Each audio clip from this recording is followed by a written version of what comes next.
मु की दोष करी 7 जन्मर साथी हेबा पई अग्नि सामने साक्षी रखी तुमको तो मु टिके अवहेला भी करी नहीं। तुम कैंसर रे पड़िबा परे छाई परी पाखरे रही तुमर सबु सेवा करुथिली। तुमको नहीं नुआ स्वप्न देखिथिली। दीर्घायु हेबा पई ठाकुरंक पाखरे दीप जाळुथिली। हेले अधा रास्ता रे मते एमिति एका करी काहेकि छाड़ी गलो। स्वामी कैंसर रोग रे चली जीवा परे एमिति किछि प्रश्न करिसंती स्त्री।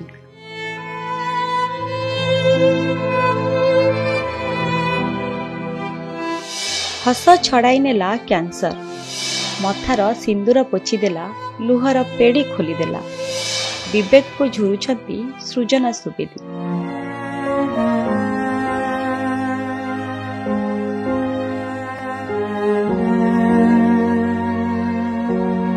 चुलबुली हस्कुरी झीटीए नेपाल सृजना सुवेदी।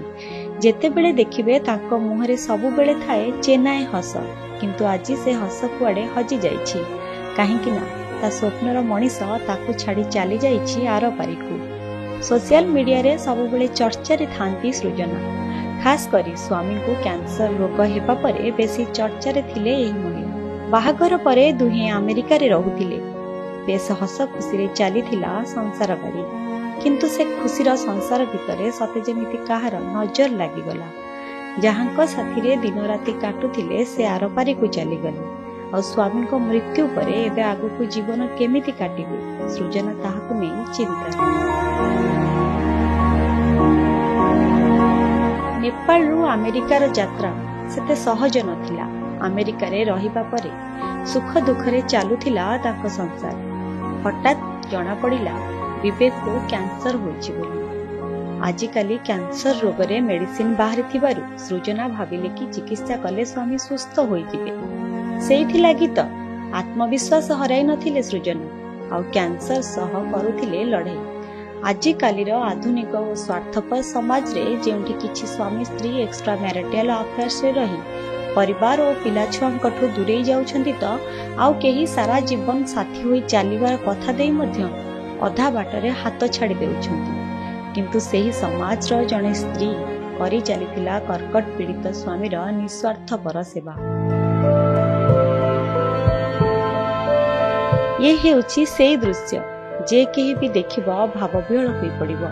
स्वामी विवेक को खुशी रे रखिबा पई स्त्री सृजना निज सुख स्वाच्छंद को पर करि देइथिले। सेइथि लागि तो केमो नेबा परे भी स्वामी को सह से निजर छुट्टी मध्य काटिथिले।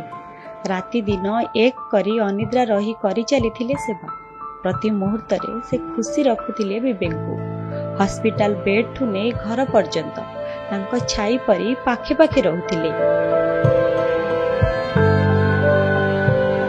सृजनांकर एही वीडियो सबु सोशल मीडिया रे खूब वायरल हेउथिला। यूजर्स बाह देउथिले सृजना को।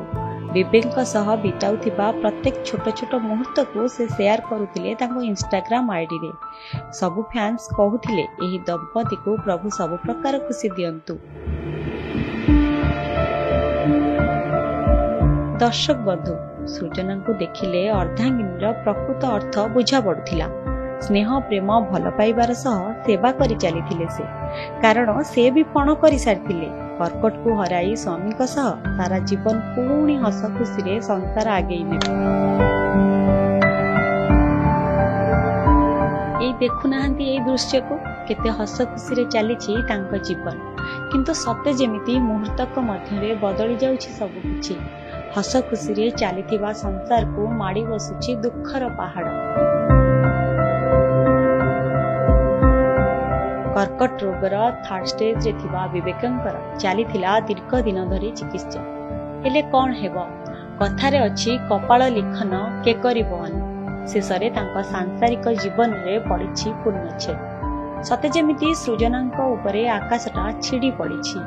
कर्कट सह युद्ध करी करी चिरनिद्रा रे सोई जाइछंती तांका स्वामी विवेक।